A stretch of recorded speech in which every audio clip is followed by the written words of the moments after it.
bastante ilusionado con lo de Eric Noriega, la verdad. Sí, Vi el partido, era un debut difícil contra el líder del Brasileirao, contra el gran equipo que ha armado Flamengo en un momento que Gremio no venía bien. Y terminó siendo la figura del partido, jugó de central bastante tiempo y lo hizo bien, sacó un par de pelotas que eran peligrosas de Flamengo y después tiene este pase que genera el penal de Gremio y cuando comienzas a ver las redes sociales lo que dicen los brasileños, te quedas bastante contento de ver a alguien que hace 2 semanas estaba jugando en la Liga 1.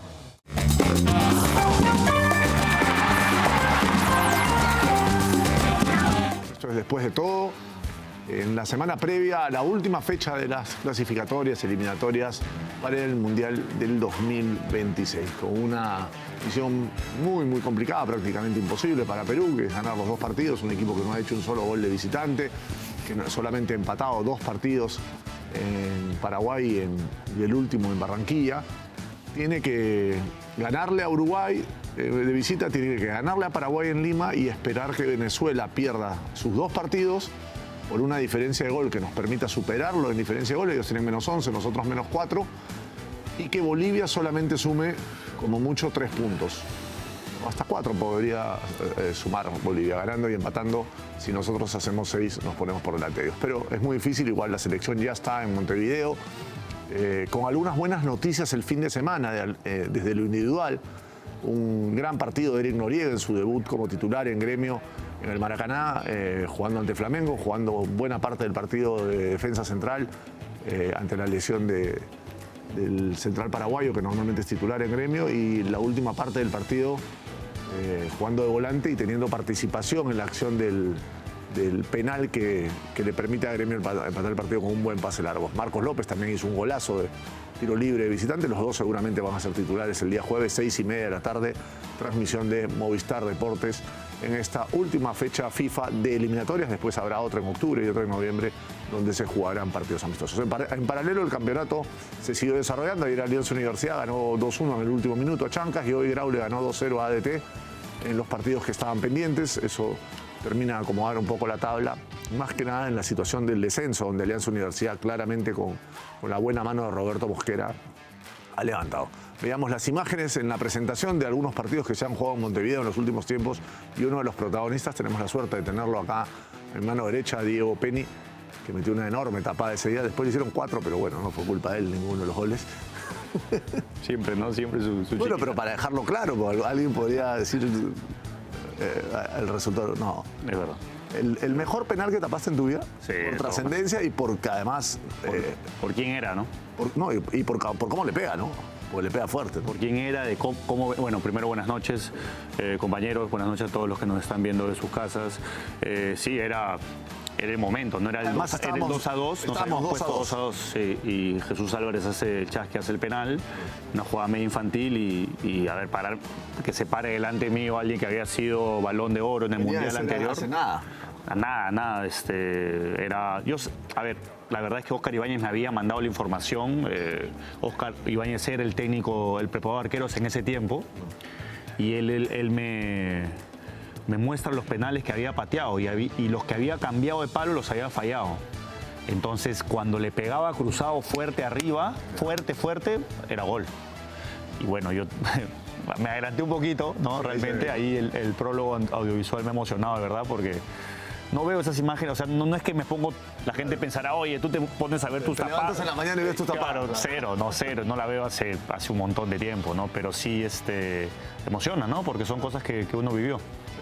Un partido además que estuvo 3-2 hasta faltando un minuto, ¿no? El 4-2 es en una jugada Último. que, es más, es un tiro libre que tú casi lo vas a cabecear, porque había la posibilidad de que Marcarían te dice que no y nos hacen Era el 3-3 que Cachito creo que le queda a Cachito una pelota, queda el rebote, ellos nos agarran contragolpe y al final Cavani creo que me hace el 4. Creo que es Seguren el que hace el 4. Seguren, creo, ¿no? Seguren hace el 4. Pero creo que Cavani patea o la saca, la verdad que ha pasado tantos Pero años. fue último minuto. O sea, el- era un 3-2 y un partido peleado que además con un equipo que le faltaba muchos de los titulares en esa fecha doble. Kikín, ¿cómo estás? Gracias por venir. Gracias por invitarme. Un saludo al flaco que está descansando, ¿no? Está resfriado, así que un Los saludo para él. sábados del flaco son un poco movidos. Ayer estaba enfermo. Pero hay un virus interesante rondando por ahí. Yo muy feliz o bastante ilusionado con lo de Eric Noriega, la verdad.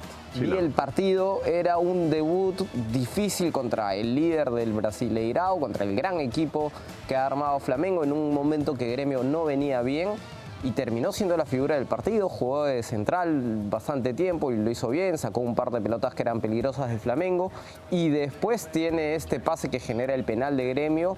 Y cuando comienzas a ver las redes sociales, lo que dicen los brasileños, te quedas bastante contento de ver a alguien que hace 2 semanas estaba jugando en la Liga 1 y hace tiempo no sentía esto de un jugador peruano, ¿no? Esta motivación de ver a un jugador nuestro, de nosotros, compatriota, en los ojos de otro país. Sí, y hay un debate interesante porque, a ver, Noriega ha tenido muy buenas versiones de central y muy buenas versiones de volante de contención. Hoy hizo un partidazo en los 2 puestos, por lo tanto está preparado para jugar en las 2 posiciones. Después depende de lo que necesite el equipo, en el caso de la selección, de lo que necesite la selección, pero no es que uno puede ser, más allá de gustos, a alguno le puede gustar más en un lugar o en otro, pero no puede ser concluyente decir, no, es volante, no, es central. Yo creo que es un chico que está en capacidad de jugar en las 2 posiciones. Sí, aparte que creo que en Brasil y en otras ligas es muy importante, a veces cuando el contención se puede meter de central en el mismo partido. En Brasil es algo bastante típico, es bastante usual porque los laterales pasan bastante. Entonces creo que es algo que en ciertos momentos sí puede ser complicado porque a veces al jugador lo puede marear. A veces cuando un jugador se prepara mucho de ser central y lo pasas a hacer contención, lo puede marear. Pero por cómo juega Noriega, yo creo que se complementa bien dentro de las 2 posiciones y termina siendo algo que creo que le va a funcionar bastante a Gremio, porque en pleno partido puedes recomponer o puedes mover las piezas. Igual creo que si Gremio lo compra es de él, porque hizo tuvo buenas actuaciones de volante central, ¿no? El que se lesiona finalmente es Valbuena. Él entra por Valbuena a cubrir en la saga central. Juan Valbuena y Kahneman, ¿no? Exacto. Y, a ver, desde el primer tiempo ya Eric tenía, o sea, participó en todas las jugadas defensivas. Obviamente es defensa, ¿no? Pero uno dice, puede entrar en cierta duda porque es su debut, salió en lista la vez pasada, no entró, pero con mucha personalidad. Yo lo vi tranquilo, hablaba con su defensa, con sus volantes. Luego cuando hace el cambio el entrenador al final, que lo pone de volante central también, al final él es el que da el pase largo para que la jugada termine en penal a favor de Gremio. O sea, creo que fue un gran debut para Eric Noriega, la verdad. Sí, no sé si, ya que nos metimos al tema, tenemos el resumen de lo mejor que hizo Noriega. Vamos. Sí, vamos a ver lo que hizo Noriega en Maracaná, porque realmente es de la selección, vamos a hablar en un ratito. Nos vamos a meter con lo que está pasando en Montevideo, donde ya está entrenando el equipo. Zambrano ya se incorporó y van a empezar a llegar los jugadores que están en el exterior y que han jugado el fin de semana. Igual la selección ya está con un grupo importante, un número alto de jugadores presentes y entrenando hace varios días con Oscar. Pero lo de Noriega hoy día fue la gran noticia, porque fue una noticia muy positiva y alentadora de cara a lo que viene, ¿no? Aparte de la falta de Liga 1, ver a un peruano... Sí, no, además en el... No, semana complicado. No le pusieron un debut fácil, ¿no? No. Flamengo es el gran equipo.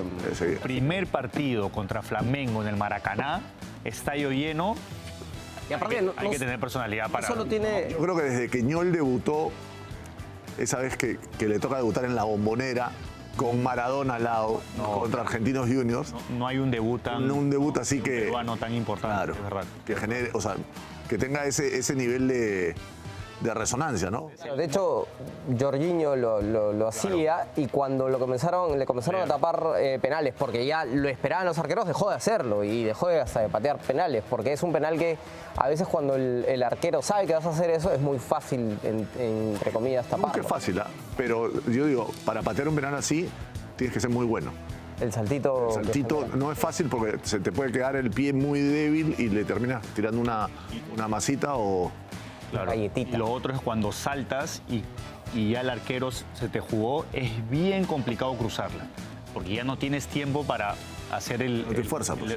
Tienes que abrir el pie nomás. Entonces es un secretito ahí para los... O sea, tú digamos, a uno que pateaba así, casi siempre te jugabas al abierto. Casi siempre que es... Lo que pasa es que para cruzarla bien necesitas cierto espacio para que el pie entre bien y la puedas cruzar. Entonces, cuando llegas así, más fácil es abrir el pie, ¿no? Lo que pasa es que también depende de qué tan atrás hayas dejado el pie. Algunos lo dejan... Neymar, por ejemplo, te lo deja muy atrás. Claro. Tiene mucha fuerza en el pie de apoyo y en el tobillo para apoyar, para para poder... Pero ya no patean tantos penales así, ¿no? Porque lo hacía Bruno Fernández, lo hacía Jorginho, lo Lo que hacía... pasa es que ya los, como tú dices, claro. ya los van estudiando, los esperan y lo que tiene ese penal, salvo Neymar, que yo creo que es el que mejor lo hacía, de hecho a Galés se le pateó varios así. Todos los goles, ¿no? Lo tenía, pero... Que no va muy esquinado. Claro. Entonces, si lo esperas, los arqueros largos como Diego tienen posibilidad de llegar si esperan un... Y para no irnos tan lejos, en el Perú, Hover comenzó a patear saltando, haciendo el saltito, hizo los primeros goles, falló uno en Huancayo, me acuerdo, no pateó más así. Cuando yo creo que es un recurso de todas maneras, pero cuando eres bueno pateando sin saltos y nadie poniéndolo a los costados, no tienes por qué... Cuando apuntas a la red lateral... Eso, ¿no? Sí. Claro, es gol, de todas maneras. Gol, claro. Bueno, la selección viajó ayer a Montevideo. Tenemos, creo, imágenes de apoyo de los entrenamientos. ¿Tenemos alguna idea del 11 inicial que tiene Ibáñez en la cabeza? Yo tengo la duda arriba, porque las lesiones de Flores... Ramos hoy jugó 60 minutos. Y de Valera... América. No, de Ramos no tengo duda. O sea, yo creo que tenía planeado jugar con un 4-4-2, pero hoy... ¿Cómo jugarías con ese 4? Dependiendo de cómo esté Yoshi, ¿no? Más depende de Yoshi que de Burlamaqui para mí. ¿Tú crees? Pues, claro, si Yotun está bien, no tengo dudas. Y hoy, por cómo son las lesiones, sí, el 4-2-3-1 se cae Maduro, porque no veo 2 9, digamos, posición. No, ni de cerca, no hay, o sea, el único es Ramos. No hay. Es más, si se refiere a Ramos es poner al Tunche y jugar de otro estilo, ¿no? Porque puede jugar de 9 Rivera, pero... El que te puede generar una variante es Canchita, porque Canchita puede jugar de extremo y hacer como un volante. Y un Yo segundo. creo que por la derecha va a jugar Polo. Y el tercer volante será Peña o será Jairo, Concha.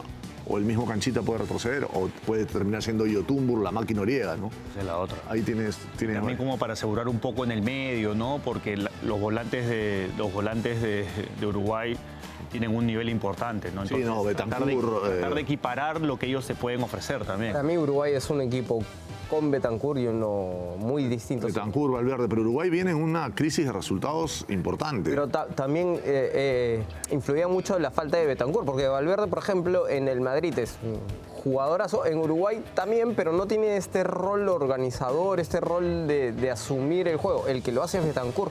Cuando Bentancur está lesionado es donde Uruguay pasó sus peores momentos, pero si ahora está Bentancur, yo creo que a él es el que hay que marcarlo. Y estaría jugando de Arrascaeta también, ¿no? Sí, la volante es Bentancur, Valverde, Arrascaeta, ¿no?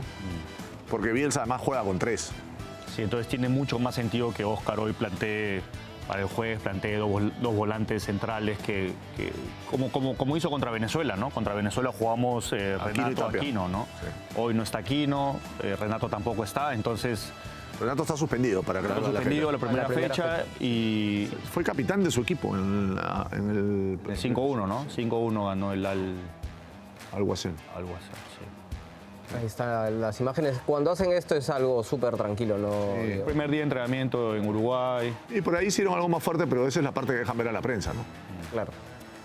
Y atrás están seguros que va... Zambrano, Garcés, no sé. Yo creo que Abraham se puede meter, ¿no? Yo creo que Abraham tiene chances de poder jugar, ¿no? De poder jugar con Zambrano, ¿no? Yo creo que Zambrano, a pesar de que ha tenido algunos problemas, sí, yo creo, ha tenido que ir a solucionar problemas a Europa, algunos temas de Europa, perdón, y ha regresado, no le quitan el puesto. Y yo creo que el lateral derecho va a ser el Vínculo y a la izquierda va a jugar Marcos López, ¿no? Eso, Diego, que es... ¿Cuántos fijos? No, pero ese tema de Víncula también es un tema a debatir, ¿eh? Porque Lucho no juega... en Boca entra 5 o 10 minutos, ¿no? No está entero, pues está entrenando, está entero. Segura, eso es totalmente. A mí es fijo. Pero yo digo, Sone juega del Premier y entra. Claro, y ahora entró contra el Manchester Manchester United. United. juega de lateral, juega más de volante. Sí, estaba en 3-5-2, ¿no? O sea, lo que voy es, yo también siento que Advíncula va a jugar, pero si había un momento en el que dices, oye, Sone puede estar antes que Advíncula, es hoy, ¿no? Que tiene minutos en la Premier, que sí, su equipo es débil, pero igual juega contra los mejores del mundo, ¿no? Igual, ¿cuántos fijos podemos decir hoy? Galese, Zambrano. Sí, está físicamente. Marco López. López. Noriega lo pueden dar como fijo. Yo creo que hoy en día sí. Y Ramos. Ramos por la posición, Polo juega siempre. Polo para ti también es fijo. Para mí Yoshi fijo. Yoshi. Para mí sí. Kenji. No, ni siquiera sé si va a jugar. Para mí sí es fijo. No, y aparte Kenji se va a pelear con Quevedo, con Grimaldo esos 3 por un puesto, ¿no? Para mí, por cómo Yo creo que Ibáñez, ahí de repente puede poner hasta a Christopher, ¿no? O sea, por cómo Ibáñez lo quiso poner a Kenji en un momento y se le lesionó, y por cómo viene hoy, para mí Kenji es fijo. Canchita también, porque alguien de esa experiencia se necesita arriba, así que... Pero no es un 11 que se pueda... no, el 11 claramente no sale ni cercanamente de memoria a estas alturas, ¿no? Y cómo jugamos también, ¿no? Porque, ok, está muy cuesta arriba, pero igual vamos a jugar desde esa perspectiva de buscar los 3 puntos a como dé lugar. No, yo creo que vamos a jugar como en Colombia, que también necesitamos ganar, pero no salimos como locos. Vamos a salir a hacer un partido, sí, tratando de jugar lejos de Galese, buscando generar alguna, asociarse en el medio. Ser el equipo que éramos antes de esta eliminatoria, ¿no? Y si en el camino sale ganar, Claro. perfecto. Y si no, o sea, a ver, los 3 últimos partidos en Maturín, en Barranquilla y en Lima con Ecuador eran partidos que teníamos que ganar. Y no salimos como locos a buscar el resultado con 3 delanteros ni a hacer locuras. Salimos a jugar un partido inteligente. Nos cuesta una barbaridad hacer un gol. De hecho, le hicimos 3 a Bolivia y después no volvimos a hacer un gol en ninguno de los otros 3 partidos. Pero recuperamos solidez defensiva. Nos han hecho un solo gol y de penal, ese penal polémico nos hacen Rondón. Pero los 3 últimos partidos son parecidos. Sí. Y la estadística de visita es determinante también, ¿no? O sea, no hemos hecho un solo gol de visita en toda la eliminatoria. Es medio complicado pensar que hoy contra Uruguay sí necesitamos ganar. No sé si necesitemos ganar, yo creo que es más limpiarse un poco la cara de toda esta mala eliminatoria, pero ¿cómo haces un gol si no hiciste gol en toda la eliminatoria? Es difícil, ¿no? Sí. O sea, necesitamos ganar y claramente alguna vez hemos ganado en Montevideo. Ahora vamos a repasar algunos de los partidos históricos. Y si ganamos, yo creo que Venezuela debería perder con Argentina en el último partido de Argentina con Messi en la eliminatoria. Podemos llegar a la última fecha mirando Chance, ¿no? Con alguna combinación de resultados y que Colombia gane en Maturín, pero o sea, Hacemos chanchita para mandar a Valentina a Colombia. las probabilidades de que nosotros ganemos en Montevideo son muy bajas. Claro. Ya está inclusive a Paraguay que viene en Y Paraguay que viene muy bien. Sí, claro. Pero en Uruguay también hay la presión de ellos ganar este último partido por todo el tema Bielsa que se ha estado viviendo en este proceso. Mira, de hecho, Colombia no puso en riesgo su clasificación con el empate con Perú, pero se armó una crisis muy grande con el empate. Se pelearon con Durán al medio tiempo. O sea, los equipos cuando no le ganan a un Perú que viene probablemente en su peor versión de las últimas 4 o 5 eliminatorias, entran en un trompo que lo quieren evitar.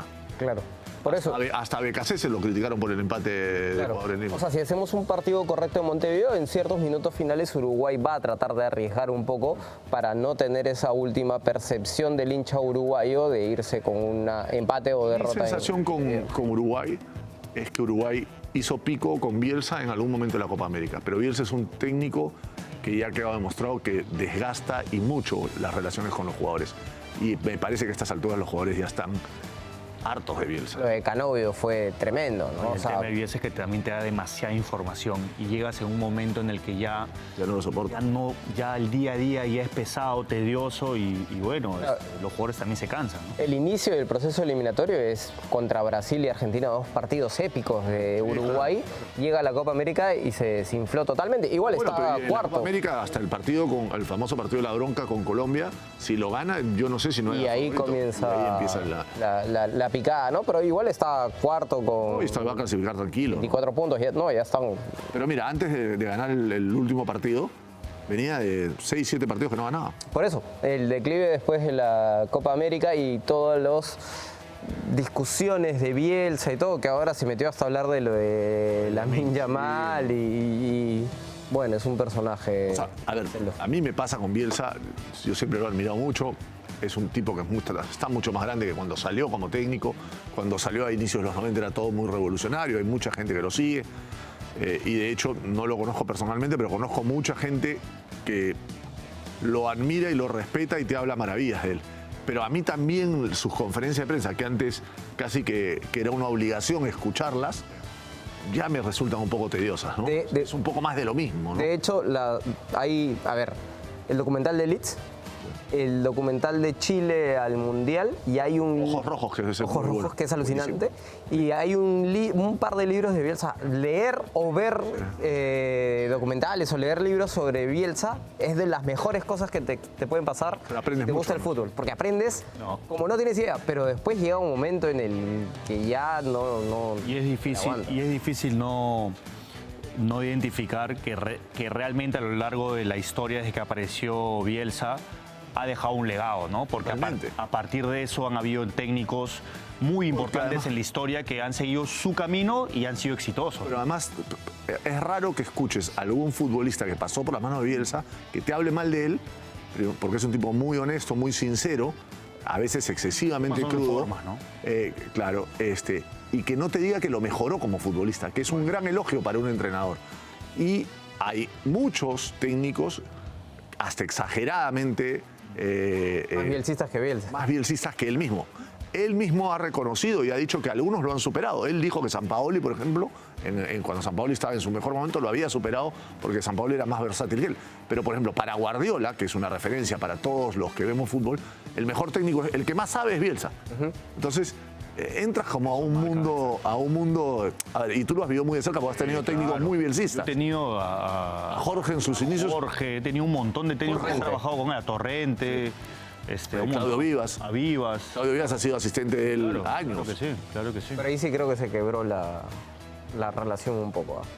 Bueno, pero Claudio le debe la carrera a Bielsa. Totalmente. O sea, Pero es verdad que los técnicos que te enseñan, que te dejan algo, uno siempre hace referencia a esos técnicos porque lo que tú has dicho es muy cierto, porque te cambian la carrera, te cambian de ver la forma y te alargan la carrera mucho más cuando realmente entiendes lo que realmente es jugar al fútbol. Jugar al fútbol no es solamente pararte, no, entender el juego es. Y Bielsa, lo digo porque Sampaoli también buscaba mucho en el día a día eso, a los jugadores enseñarles, transmitirles, que entiendan el juego, ¿no? Entonces, mejorarlos, eso es básico para tu carrera. Lo que pasa es que también hay tradiciones que generó el maestro Tavares en Uruguay que con Bielsa se perdieron. Tradiciones desde cojan la utilería, ustedes laven los trastes después de la comida, cosas así que Bielsa obviamente por jerarquizar y descansar al jugador no lo tiene.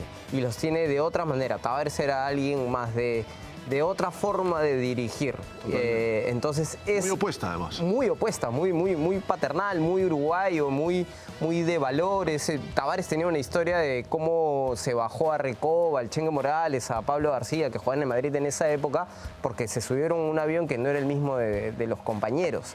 Entonces, y después tenían bastantes códigos o tradiciones que se han perdido. Bielsa es alguien más de vamos a trabajar, y ahí es donde han encontrado un trompo de cómo los jugadores se manejaban y cómo se maneja Bielsa, ¿no? De hecho, una de las explicaciones que hay para el fracaso de Argentina en Corea-Japón, que llega como favorito, es que el equipo llega quemado. Quemadísimo. Quemado mental y físicamente, ¿no? Por un Bielsa obsesivo y que lo sobrecargó. Entonces vamos a ver, con Chile en los mundiales, cuando al mundial que va, lo elimina primero España, después, o sea, le toca un fixture muy duro. Sí, bravísimo. Que lo hace bien, pero le toca España-Brasil. Y hace buenos partidos, pero vamos a ver cómo le va en este mundial con Uruguay y si lo termina dirigiendo, porque hay una relación ahí tensa. Lo que pasa es que los contratos de Bielsa están muy blindados.